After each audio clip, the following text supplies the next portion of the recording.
I got on this route last year and I really liked it, and the friend that I got on it with wasn't able to come this year, so I just asked Lynn if she wanted to get on it. It's sort of like a small big wall, so I thought it would be a good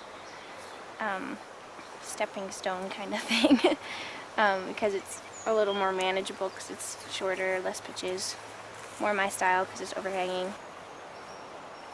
With Lynn it's a little different because I know that she's stronger than me and she has a lot more experience with this kind of climbing than I do, so I don't want to be the one who can't keep up or can't carry my end of my portion of the responsibility.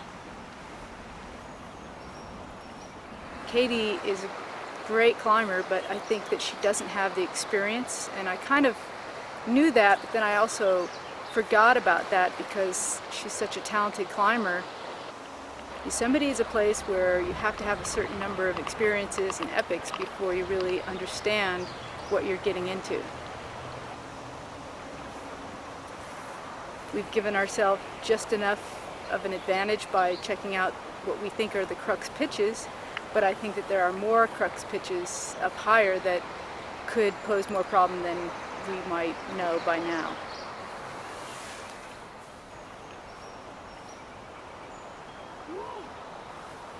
I like going climbing, and I'm just as happy climbing the Royal Arches as I am trying to free Leaning Tower. When I approach a climb, I'm usually like, maybe I'll do it, maybe I won't, I don't know. But with her I get the impression that it's like, we're gonna do this climb.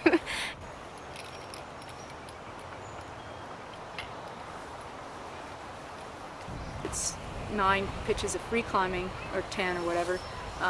That's a reasonable length of route.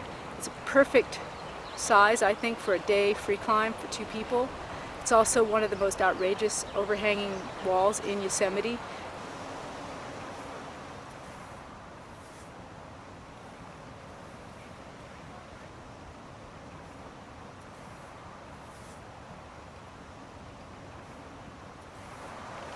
We're both exactly the same size, so whatever problem I would have, she's going to have pretty much the exact same problem. So it's interesting to be able to share the same beta, but it's also a lopsided team in the sense that we're only going to be able to adapt to what a small person can adapt to.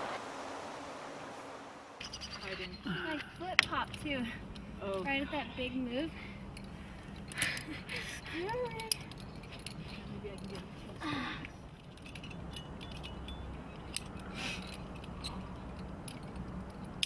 It's just nerve-wracking business.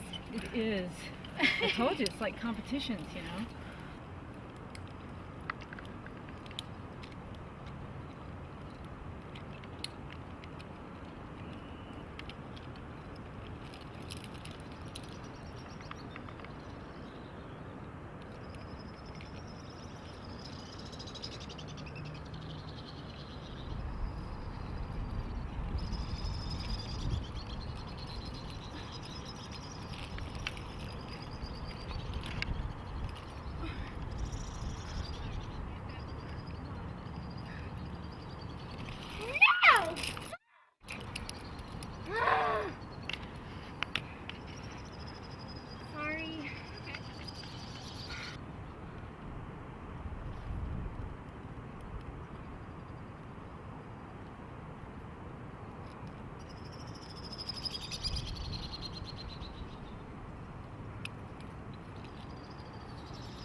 on the last pitch that we've done so far.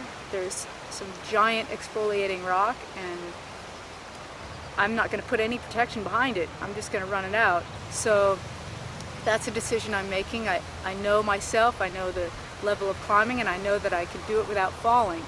So those are the moments where I'm going to have to be right on, 100% focused, knowing that I could take a 60-foot fall, but I'm not going to fall. On big walls, you come up against challenges, and sometimes it seems overwhelming, like you're never going to be able to do it. And I look at Katie and I see a young girl in those moments, and I say, she needs to know that this is just part of the deal.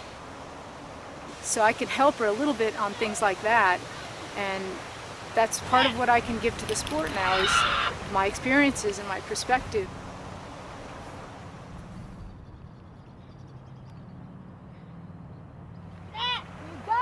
She has both an amazing natural talent, but also a tenacity, really strong desire and will to keep going and not let failure get in her way. And I think that's why she's been able to do amazing things that nobody else has been able to repeat.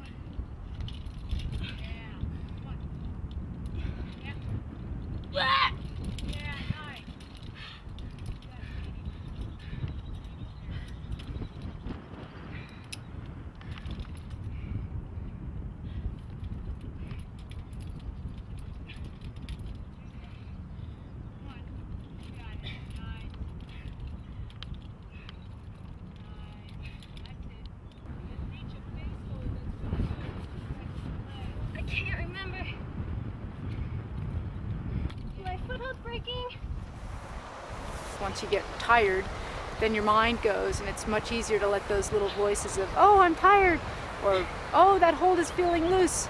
You know, when you're feeling a little bit weak, it's a lot easier to give in to those little voices.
You know, I met Katie a long time ago when she was a child. I've watched her grow up, and it's been really satisfying to see what a great person she's become, and I'd like her to kind of benefit from my experiences.